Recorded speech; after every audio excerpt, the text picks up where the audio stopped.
Over 800 people packed into the concert hall in Columbus, Georgia that summer night in 1858.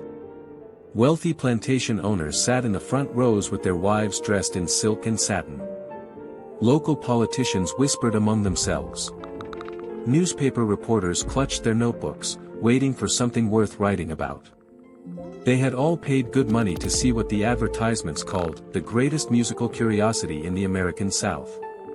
But none of them were prepared for what walked onto that stage.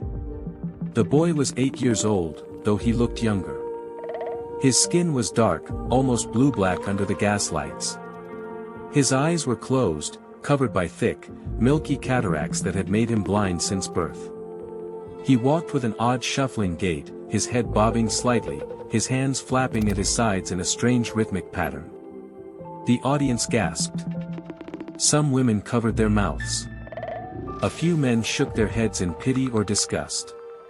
This was not what they expected. This was not a performer. This was a broken child.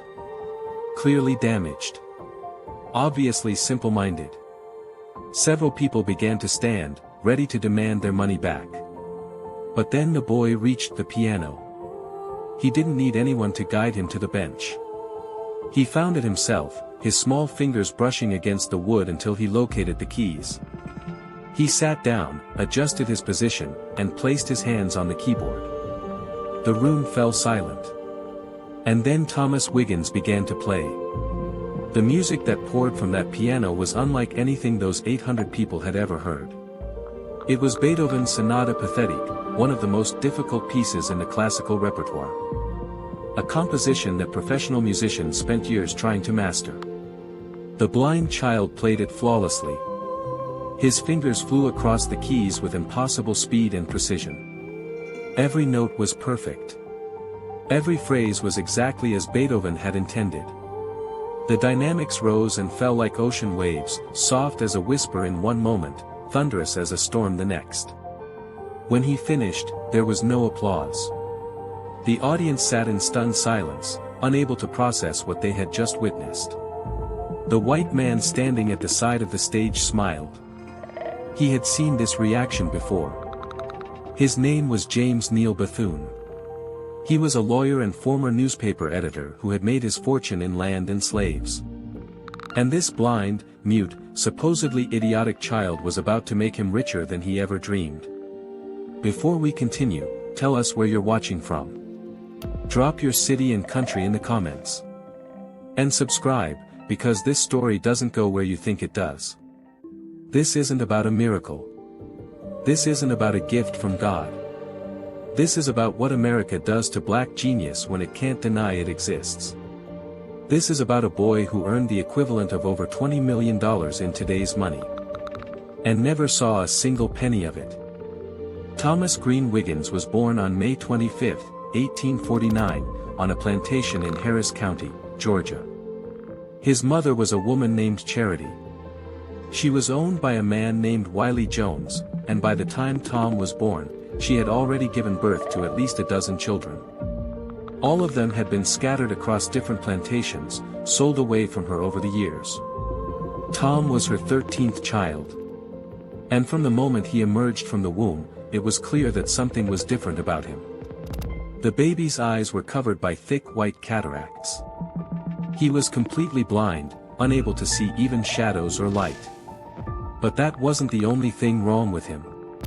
In the days and weeks after his birth, Charity noticed that her son didn't behave like her other children. He didn't respond when she called his name.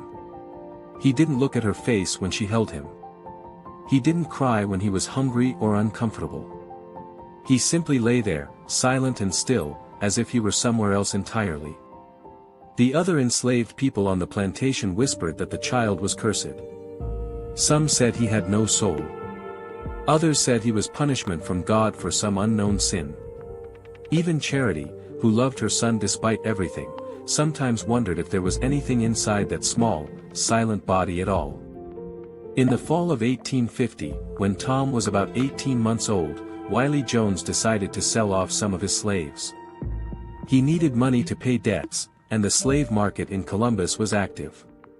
Jones gathered his healthiest workers and brought them to the auction block, where planters and farmers from across the region came to inspect the merchandise. Among the buyers that day was James Neil Bethune. Bethune was 46 years old, recently purchased a large plantation called Solitude in Muskogee County. He'd come to the auction looking for field hands. Strong men who could clear land and plant cotton.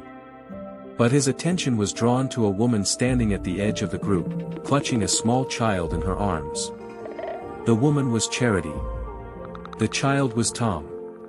Bethune examined them with the cold, calculating eye of a businessman. Charity was healthy and strong, probably good for another 15 or 20 years of work. But the child was clearly defective. Blind. Unresponsive. Probably simple-minded. No one would pay good money for a slave who could never work. Wiley Jones knew this. That's why he was selling Charity and Tom together as a package. It was the only way to unload the damaged goods. Jones offered them at a steep discount. Just $400 for the pair. A bargain price, even by the standards of 1850. Bethune hesitated. He didn't want to feed and clothe a useless child who would never contribute anything to the plantation. But Charity was a good worker. And the price was too low to pass up. He made the deal. And so Thomas Wiggins became the property of James Neil Bethune. Neither of them knew it at the time, but this transaction would change both of their lives forever. The first years at Solitude were hard for Charity and Tom. The plantation was new and undeveloped, with thick forests that needed to be cleared and swampy land that needed to be drained. Charity worked long hours in the fields while Tom stayed in the slave quarters, cared for by older women who were too weak for heavy labor. As he grew, it became clear that Tom was unlike any child anyone had ever seen. He still didn't speak. He showed no interest in playing with other children. He spent hours sitting alone, rocking back and forth, humming strange melodies to himself, running his fingers along any surface he could find. He seemed obsessed with sound. He would press his ear against the ground to hear the vibrations of footsteps. He would tap his fingers against walls and floors, listening to the echoes. He would sit outside during thunderstorms, his face turned toward the sky, drinking in the crash and rumble as if it were music. The other enslaved people didn't know what to make of him. Some thought he was touched by spirits. Others thought he was simply an idiot, a damaged creature who would never amount to anything. The Bethune family ignored him entirely. He was just another slave child. And a broken one at that. He had no value. No purpose. No future. But everything changed one night in the summer of 1855, when Tom was 6 years old. The Bethune family had gathered in the parlor of the main house for an evening of music. James Bethune's daughters were taking piano lessons, as was expected of proper Southern young ladies, and their teacher had come to hear them practice. One by one, the girls sat at the Steinway grand piano that dominated the room and played their simple exercises, their small fingers stumbling over the keys. No one noticed the small figure crouched outside the window, hidden in the darkness. Tom had followed the sound of the music from the slave quarters. He had never heard a piano before, and the sound fascinated him. He pressed his face against the glass, his blind eyes staring at nothing, his entire body vibrating with the notes that floated through the air. When the lesson ended and the family went to bed, Tom did something that should have been impossible. He found his way to the back door of the house, which had been left unlocked. He navigated through rooms he'd never been in before, avoiding furniture and obstacles by listening to the echoes of his own footsteps. He found the parlor. He found the piano. And he began to play. The sound woke the entire household. James Bethune grabbed his pistol, certain that an intruder had broken in. His wife and daughters huddled in terror. The overseer came running with a lantern. When they burst into the parlor, they found little Tom sitting at the piano bench, his blind eyes closed, his small fingers moving across the keys with supernatural grace. He was playing one of the pieces that Bethune's daughter had practiced earlier that evening. He was playing it perfectly. Bethune stood frozen in the doorway, his pistol hanging limp at his side. He watched the blind, mute, supposedly idiotic slave child perform music that his own daughters could barely manage after months of lessons. And in that moment, James Neal Bethune realized that he had stumbled upon something extraordinary. Over the following weeks, Bethune conducted what he called experiments on Tom. He brought in local musicians to test the boy's abilities. He had them play increasingly complex pieces, watching in amazement as Tom absorbed each one after a single hearing and reproduced it without error. He discovered that Tom could play with his hands crossed, with his back to the piano, even with a cloth draped over the keyboard so he couldn't feel which keys he was pressing. The music seemed to flow through him from some unknown source. But there was more. Tom didn't just reproduce music. He created it. He would sit at the piano for hours, improvising melodies that no one had ever heard. Compositions that ranged from simple and sweet to dark and complex. The music poured out of him like water from a spring, endless and effortless and utterly original. Bethune was not a musical man himself. He couldn't read sheet music or play any instrument. But he recognized something that mattered far more in the antebellum South. He recognized an opportunity to make money. In 1857, when Tom was 8 years old, Bethune organized the first public exhibition of the boy's talents.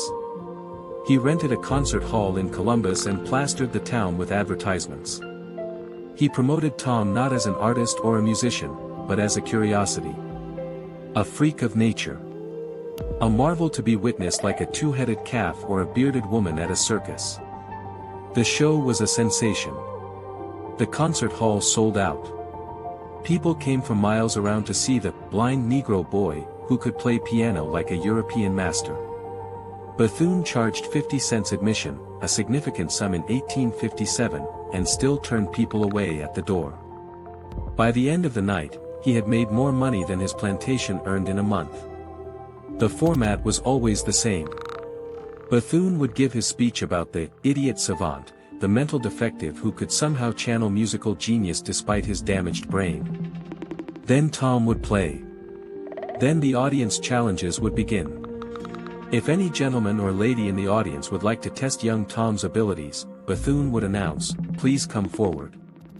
Play any piece of music you wish, no matter how complex, no matter how obscure. Tom will listen once and reproduce it." Exactly. Every night, local musicians would come forward to test the boy. Certain they could stump him. Certain the whole thing was a trick. Every night, Tom proved them wrong. A music teacher from Macon played a complicated etude by Chopin, filled with rapid scales and intricate fingerwork. Tom reproduced it perfectly. A church organist played a hymn he had composed himself, a piece no one else in the world had ever heard. Tom played it back note for note. A woman played a simple melody with her right hand while playing a completely different melody with her left. Tom played both simultaneously, then added a third melody of his own invention with his feet on the piano pedals. A German immigrant played a folk song from his homeland, singing the lyrics in German as he accompanied himself. Tom played the song back and hummed the melody in perfect pitch, even mimicking the man's German accent. By the end of the night, grown men were weeping. Women had fainted. The music teacher from Macon sat in his chair with his head in his hands, muttering that he had wasted his entire life. And James Bethune stood at the side of the stage, counting the money in his head. Bethune immediately began planning a tour. He pulled Tom away from his mother and the only home he had ever known. He loaded the boy into a carriage and set off across Georgia, then South Carolina, then the rest of the South, staging exhibition after exhibition in towns and cities large and small. The money rolled in. Bethune invested it in more advertising, more tours, bigger venues. By 1858, Blind Tom was the most talked about act in the American South. Newspapers ran breathless reviews of his performances. Scientists and doctors published papers trying to explain his abilities. Religious leaders debated whether his talent was a gift from God or a curse from the devil. And through it all, Tom remained a slave. He slept in back rooms and basements. He ate scraps and leftovers. He had no say in where he went, what he played, or how long he performed. Bethune owned him completely. Body and soul. By 1860, Blind Tom was the most famous musical performer in the American South. He had played for governors and senators. He had performed in the finest concert halls from New Orleans to Richmond. He had been written about in newspapers across the country and in several European publications. He was, by any measure, a star. He was also still a slave. And this created a problem that Bethune could never quite solve. Southern apologists had long argued that Africans were mentally inferior to Europeans. Incapable of higher thought. Suited only for manual labor under white supervision. Blind Tom demolished this argument simply by existing. Here was a Negro. A slave. A person classified as property. Who could outperform any white musician in the South? Here was proof that black minds were not inferior. That African blood did not preclude genius. That the entire intellectual foundation of slavery was a lie. Bethune was aware of this contradiction, and he worked hard to explain it away. In his advertisements and speeches, he emphasized Tom's supposed mental deficiency.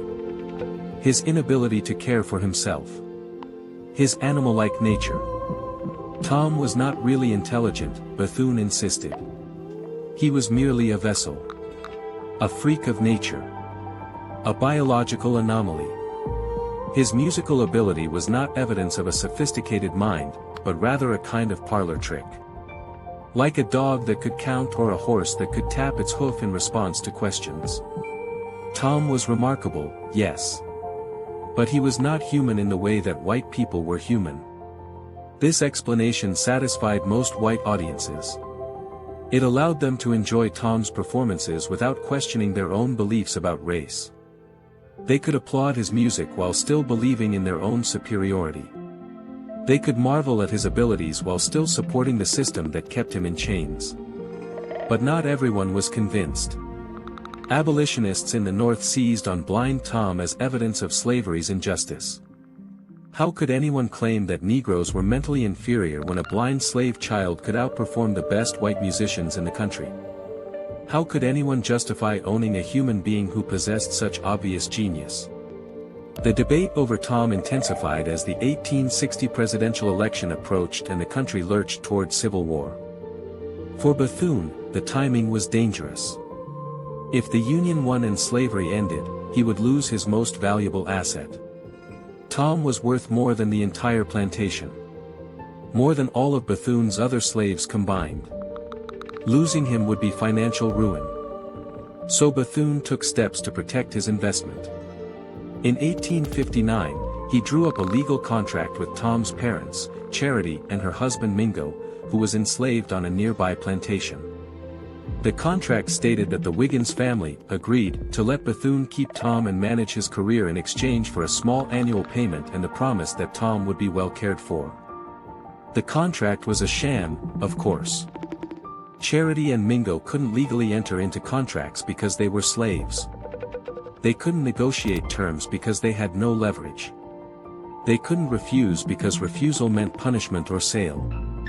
The document was designed to give Bethune a paper trail. Something he could point to if Tom's ownership was ever challenged in court. And indeed, that challenge was coming sooner than anyone expected. In April 1861, Confederate forces fired on Fort Sumter and the Civil War began. The South seceded from the Union.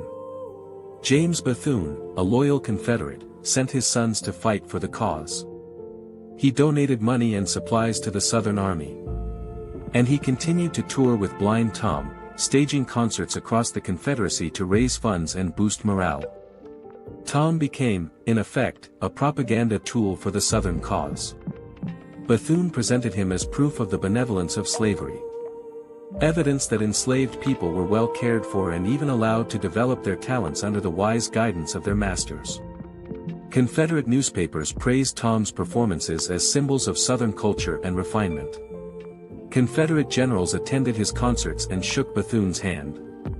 What Tom thought about all of this, no one knows. He couldn't speak. Couldn't write. Couldn't express his opinions in any way that white people would recognize or respect. He simply played the music they asked him to play. Performed the tricks they demanded. And kept whatever thoughts he had locked inside his silent mind. But perhaps the music itself was a form of expression. Because during the war years, Tom began composing pieces with titles like The Battle of Manassas and March to the Battlefield, ostensibly celebrations of Confederate military victories. These compositions were hugely popular with Southern audiences, who heard in them the glory and triumph of their cause. But musicologists who have studied these pieces in recent decades have found something strange. Hidden within the triumphal melodies are darker elements. Dissonant chords that sound like screams. Rhythms that echo the crack of whips. Minor key passages that evoke sorrow and mourning rather than victory. Some researchers believe that Tom was encoding his true feelings about the war and about slavery into music that his white audiences couldn't fully understand. If this is true, then Blind Tom was not just a passive victim of the system that enslaved him. He was a secret rebel, expressing his resistance in the only language available to him. Hiding his defiance in plain sight while white Confederates applauded and cheered. The war ended in April 1865 with the surrender of Robert E. Lee at Appomattox. A month later, the 13th Amendment to the Constitution was ratified, abolishing slavery throughout the United States. 4 million enslaved people were suddenly free, including Tom's mother Charity, his father Mingo, and every other black person in the South. Tom should have been free too. He was 16 years old now, a young man who had spent his entire life performing for white audiences and earning money for white owners. He had generated hundreds of thousands of dollars in revenue. More than most free people earned in a lifetime. He deserved his freedom. And the chance to control his own life and career. But James Bethune had other plans.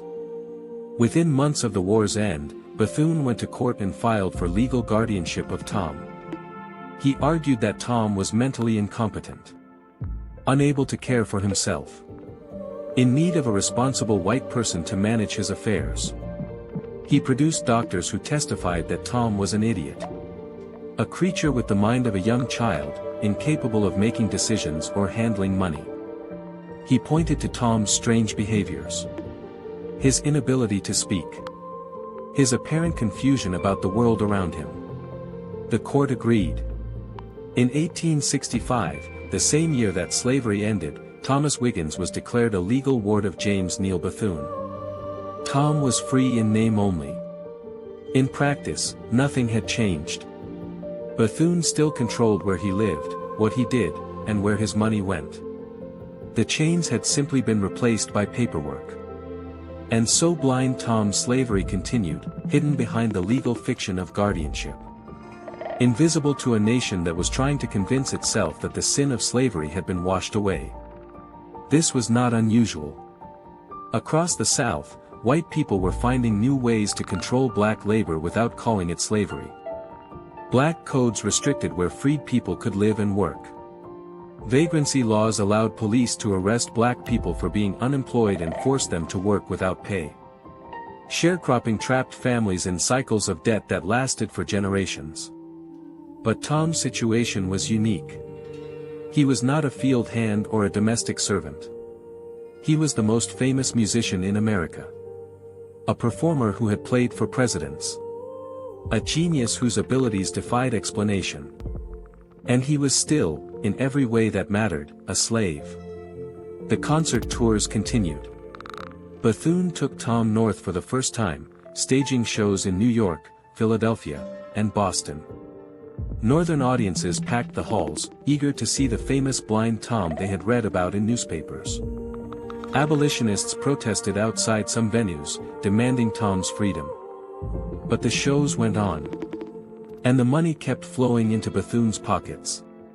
In 1866, Tom performed at the White House for President Andrew Johnson. It was one of the most prestigious engagements of his career, a command performance for the leader of the nation.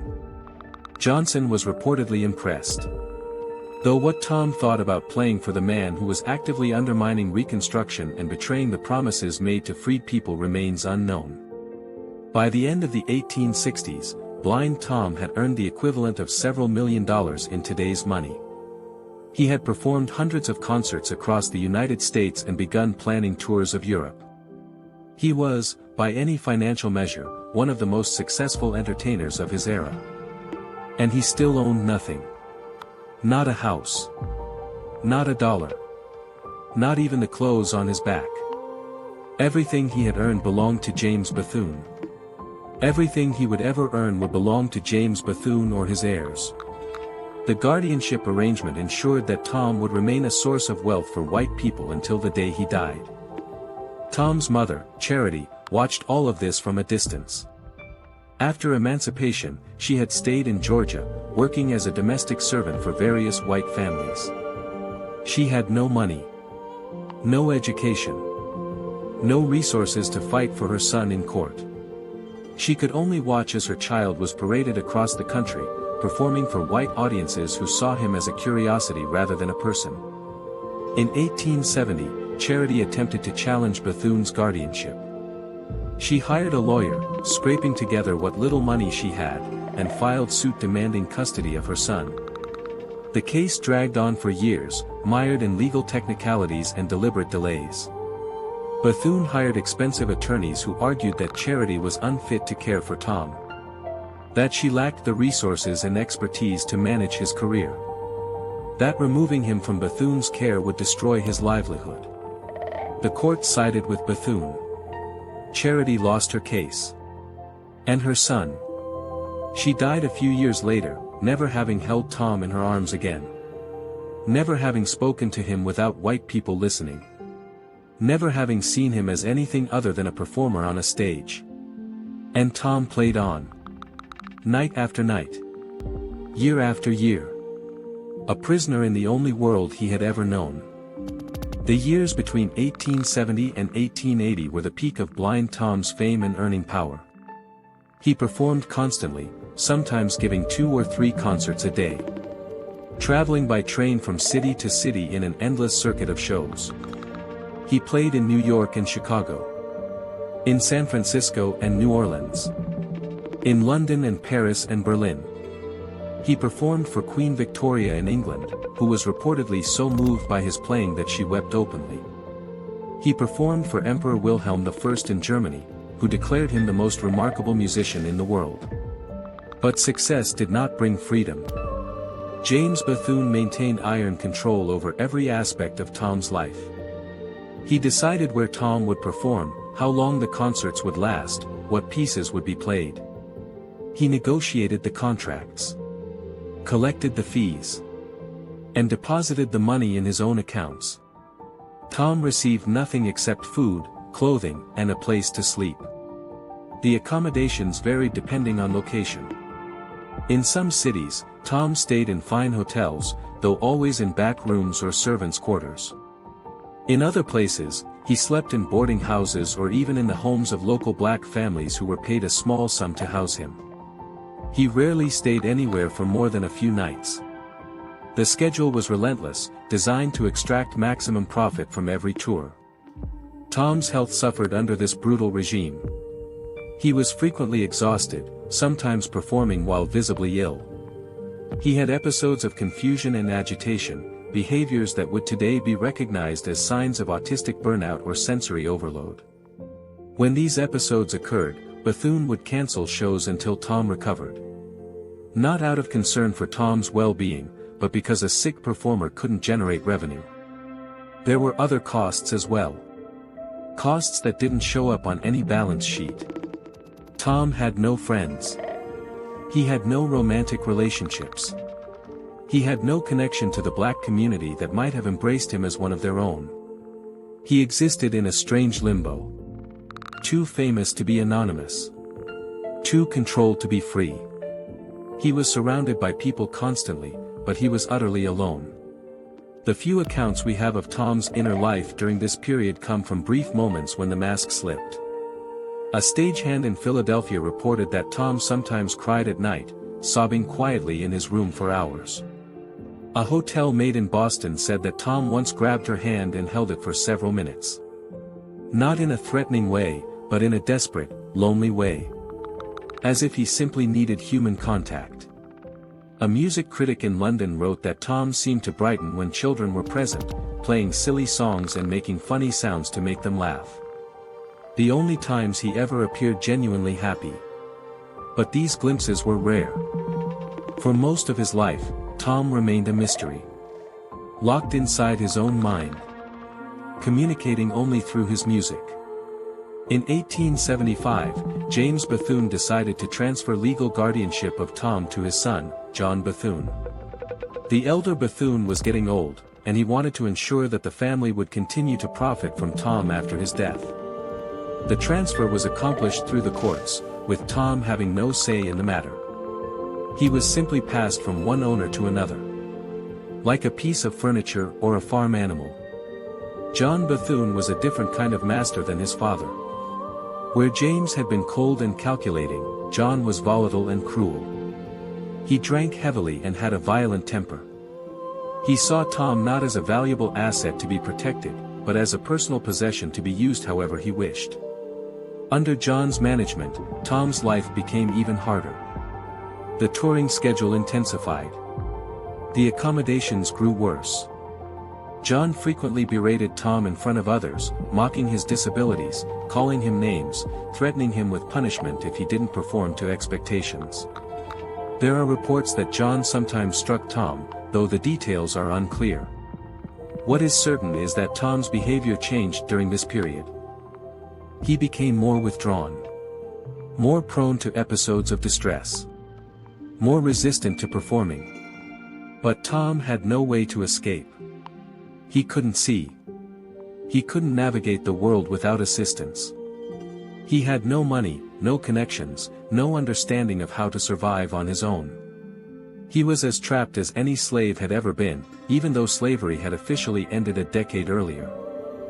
The year 1882 brought a new complication to Tom's already difficult life. John Bethune's wife, Eliza, filed for divorce, citing her husband's drinking, violence, and infidelity. The divorce proceedings were bitter and public, with both sides airing their grievances in court and in the newspapers. At the center of the dispute was blind Tom. Eliza argued that she should receive custody of Tom as part of the divorce settlement. She claimed that she had been more involved in managing Tom's career than her husband. That she had treated him better. That she was better equipped to care for him. John countered that Tom was his property, inherited from his father, and that Eliza had no claim to him. The case dragged on for years, moving through various courts and appeals. Tom was never consulted. His preferences were never considered. He was simply a prize to be won. A source of income to be fought over. In 1887, the courts finally ruled in Eliza's favor. She was awarded custody of Tom, along with a portion of his future earnings.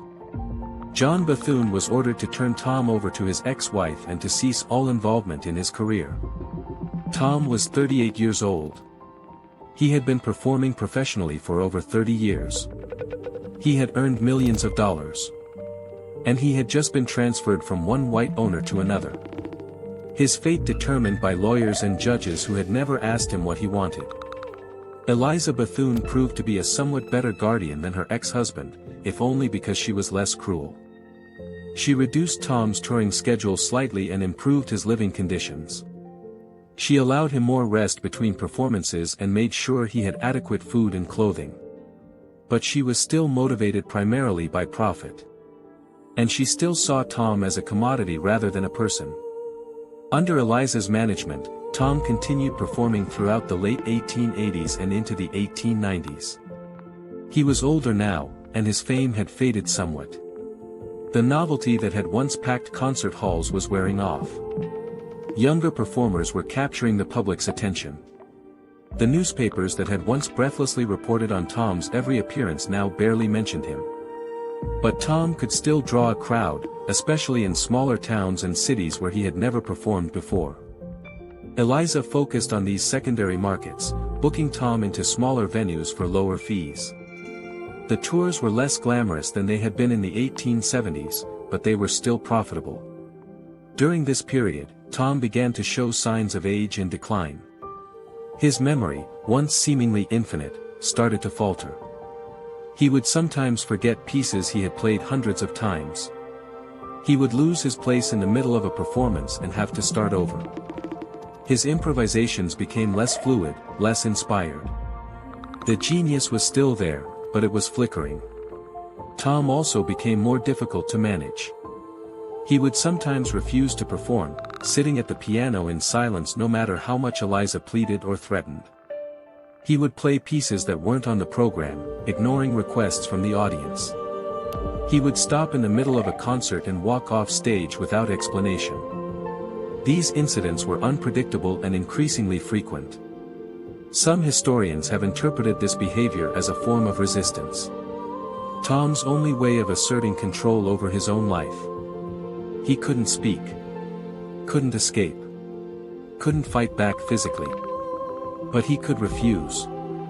He could sit in silence. He could deny his captors the one thing they wanted from him.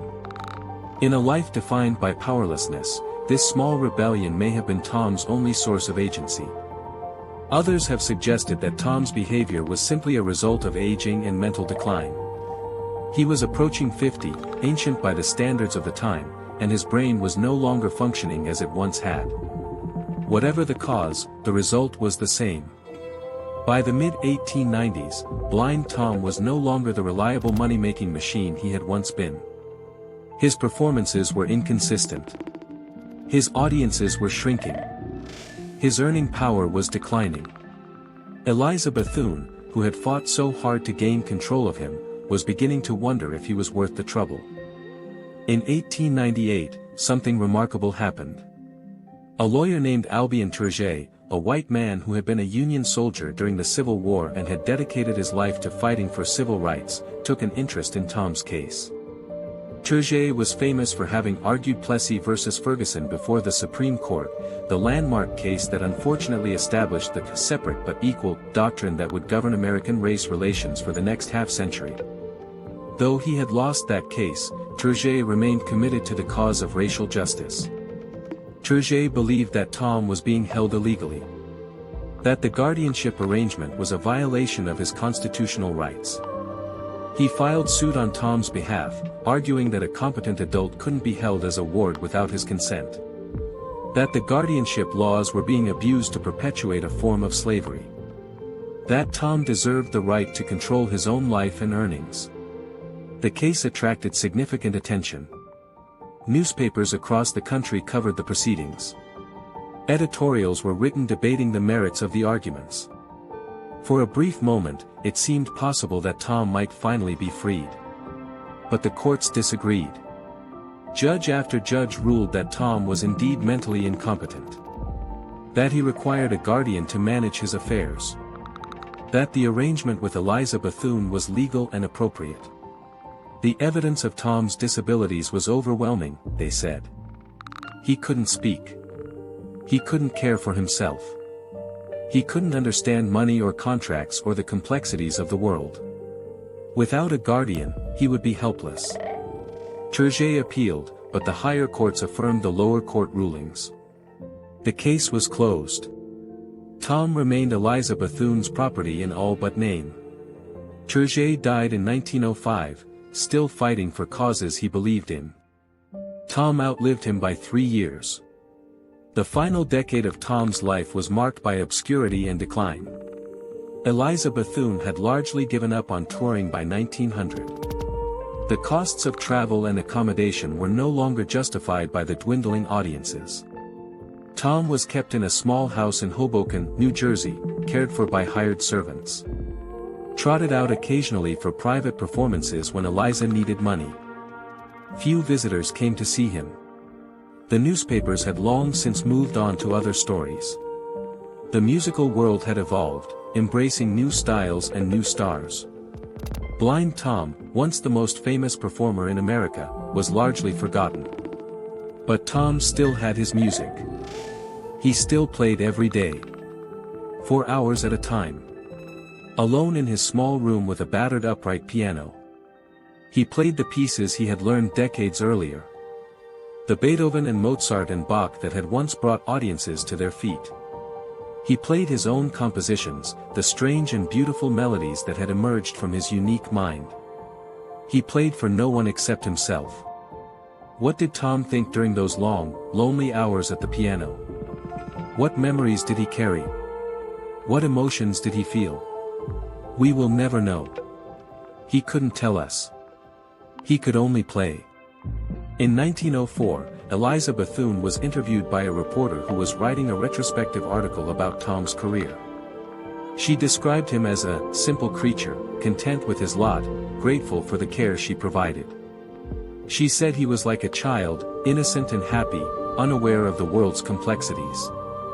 But others who saw Tom during this period painted a different picture. A servant who worked in a Hoboken house said that Tom often seemed sad, sitting for hours in silence, refusing to eat or engage with anyone. A neighbor reported hearing Tom play the same mournful melody over and over late at night, the sound drifting through the walls like a ghost. A doctor who examined Tom in 1906 noted that he showed signs of depression and withdrawal, common in individuals who had experienced prolonged isolation and lack of stimulation. The truth is probably somewhere in between. Tom was neither the contented innocent that Eliza described nor the tragic figure that others portrayed. He was a complex human being with thoughts and feelings and experiences that we can only guess at. He had lived an extraordinary life. One filled with triumph and tragedy. Fame and exploitation. Genius and suffering. And now that life was coming to an end. On June 13, 1908, Thomas Green Wiggins died of a stroke at the age of 59. He was alone when he died. In his small room in Hoboken. Far from the concert halls where he had once performed and the plantation where he had been born. His death was reported briefly in a few newspapers, mostly as a curiosity. A footnote to an earlier era. The headlines called him Blind Tom, the name his owners had given him. The name that reduced his entire existence to a disability and a nickname. Few mentioned his full name. Few acknowledged his humanity. Few mourned his passing. Eliza Bethune arranged for a modest funeral. Tom was buried in Evergreen Cemetery in Brooklyn, New York. In an unmarked grave. The man who had performed for presidents and queens. Who had played in the finest concert halls on 2 continents. Who had earned millions of dollars over his career. Was laid to rest without even a stone to mark his place. For nearly a century, no one knew where Thomas Wiggins was buried. His grave was lost. Forgotten. Like the man himself. It wasn't until 1976 that researchers finally located his remains in a plot that had been purchased by Eliza Bethune under her own name rather than Tom's. In 2002, a proper marker was finally placed on Tom's grave. It reads, Thomas Wiggins Bethune, Blind Tom, 1849 to 1908. Renowned pianist and composer. The marker acknowledges both his slave name and his stage name. The identities imposed on him by white owners who saw him only as a source of profit. But the marker also calls him what he truly was, a pianist. A composer. An artist. It took 94 years for America to put those words on his grave. 94 years to acknowledge that Thomas Wiggins was more than a curiosity. More than a freak. More than a piece of property. He was a musician. One of the greatest who ever lived. The story of Blind Tom raises uncomfortable questions that America has never fully answered. How do we reckon with the exploitation of black genius? How do we account for the wealth that was extracted from enslaved and formerly enslaved people? How do we honor those who were robbed not just of their freedom, but of their very identities? Tom earned the equivalent of over $20 million during his career. Every penny of that money went to white people. First to James Bethune. Then to John Bethune. Then to Eliza Bethune. The family that had purchased Tom as defective property became wealthy beyond imagination because of his talent. And what did Tom receive in return? A room to sleep in. Food to eat. Clothes to wear. The bare necessities of survival, provided not out of kindness, but out of the need to keep the money-making machine functioning. This was the reality of blind Tom's life. He was not a person, but a product. Not an artist, but an attraction. Not a human being, but a human tool used to generate profit for others. Some defenders of the Bethunes have argued that they deserved compensation for managing Tom's career. That without their efforts, he would have remained an unknown slave on a Georgia plantation. That they provided him with opportunities he could never have had on his own. There is a kernel of truth in this argument. Tom couldn't have managed a concert tour by himself. He couldn't have negotiated contracts or handled finances. He needed help to navigate a world he couldn't see. But this argument ignores the fundamental injustice at the heart of the arrangement.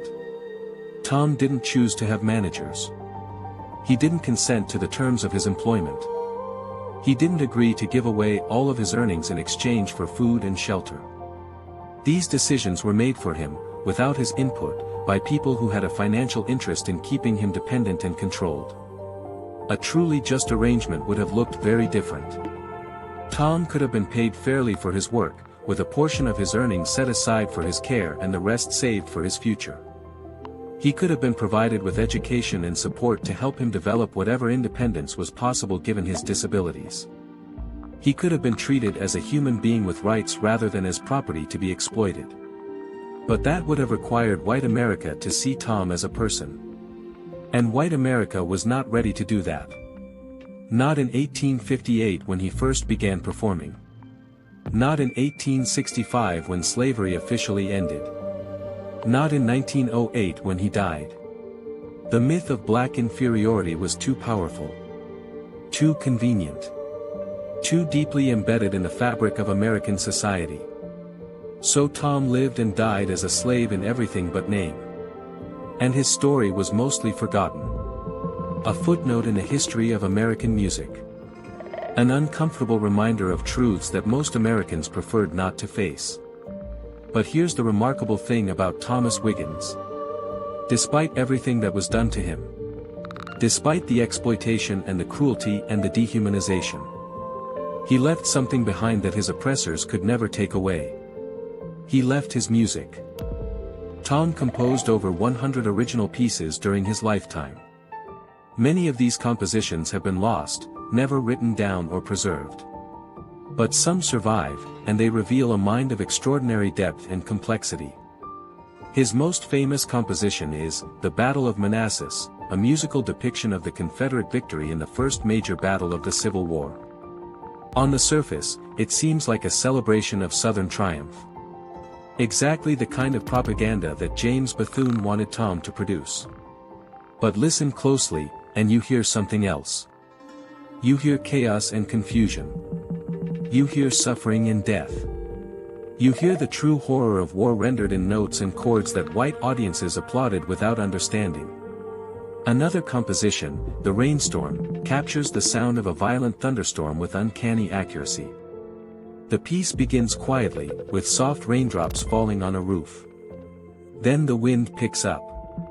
The rain intensifies. The thunder crashes. The music builds to a terrifying climax before gradually subsiding into peaceful calm. It is a work of programmatic genius, painting pictures with sound in a way that few composers have ever matched. But perhaps the most revealing of Tom's compositions are the ones without names. The improvised melodies that he played for himself late at night. Alone in whatever room he happened to be sleeping in. These pieces were never performed publicly. Never written down. Never intended for any audience. They were Tom's private language. His way of expressing thoughts and feelings that he couldn't put into words. Witnesses who heard these private performances described them in almost mystical terms. They spoke of music that seemed to come from another world. Melodies that were unbearably sad or strangely joyful or simply beyond human comprehension. They spoke of feeling as if they were eavesdropping on something sacred. Something that was not meant for their ears. What was Tom saying in these private moments? Was he mourning the mother he lost? Was he raging against the captivity he endured? Was he dreaming of a freedom he would never experience? Was he simply expressing the pure joy of creating, the one pleasure that couldn't be taken from him? We will never know for certain. But we know that he played. Every day for 50 years. He played through slavery and war. Through poverty and exploitation. Through loneliness and despair. He played. The music was his refuge. His rebellion. His revenge. It was the one part of his life that belonged entirely to him. And in the end, that music is what survived. The Bethunes are forgotten. Their names remembered only because of their connection to Tom. Their money is long since spent. Their power is long since dissolved. But Tom's compositions are still performed today. Studied by musicologists. Marveled at by pianists. Appreciated by audiences who never knew his name. In this sense, Tom won. Not the victory he deserved. Not the freedom and respect and compensation he should have received. But a victory nonetheless. His genius outlasted his oppressors. His art transcended his suffering. His music carries his story forward, speaking to generations who never knew him, testifying to what he was and what was done to him. There is a lesson in this, though it's not a comfortable one. The lesson is not that talent conquers all. Or that genius will always be recognized. Or that justice eventually prevails. Tom's life proves the opposite. Talent can be exploited. Genius can be imprisoned. Justice can be delayed forever. The lesson is simpler and more profound. It's that human beings are more than what is done to them. They are more than the categories imposed on them. They are more than the names they are called or the roles they are forced to play. Tom was called an idiot, but he was a genius. He was called property, but he was a person. He was called Blind Tom, as if blindness and a nickname could define him. But he was Thomas Green Wiggins. A man with a mother who loved him and a mind that created beauty and a soul that endured. The people who exploited him wanted to reduce him to a commodity. A curiosity. A thing. In the end, what Thomas Wiggins gave to the world was not just music. It was proof. Proof that genius knows no color. Proof that the human spirit cannot be crushed by chains or laws or cruelty.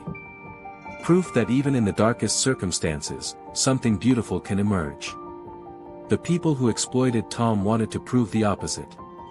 They wanted to use him as evidence that black people were inferior. That slavery was justified. That the social order of the antebellum South was natural and right. They paraded him on stages across America and Europe, presenting him as a freak. An anomaly. A demonstration of how far a defective Negro could go with proper white management. But their argument collapsed under the weight of its own contradictions. If black people were truly inferior, how could a blind, allegedly idiotic slave child outperform the best white musicians in the world? If Negroes were only suited for manual labor, what explained the creative genius that poured from Tom's fingers every time he touched a piano? If the system of slavery and white supremacy was just, why did it require such elaborate justifications? Tom's existence was a refutation of everything his oppressors believed. Every note he played was an argument against their worldview. Every composition was evidence that their ideology was built on lies. They tried to explain him away. They called him an idiot savant, a freak of nature, a biological accident. They insisted that his abilities didn't reflect true intelligence, that he was merely imitating sounds like a parrot, that there was no real mind behind the music. But anyone who actually listened could hear the truth. The music was not mechanical. It was not empty imitation. It was art. It was expression. It was the product of a consciousness that felt and thought and created. Tom proved them wrong simply by being who he was. He didn't need to argue or protest or fight. He just had to play. And every time he played, the lies fell away. This is the legacy of Blind Tom. Not just the compositions he left behind, though those are precious and irreplaceable. Not just the historical record of his exploitation, though that must be preserved and taught. But the simple, irrefutable fact of his genius. The proof that black minds are not inferior. The evidence that human potential cannot be measured by the color of someone's skin. That proof was paid for with a lifetime of suffering. Tom gave everything so that this truth could be demonstrated. He sacrificed his freedom, his earnings, his relationships, his happiness.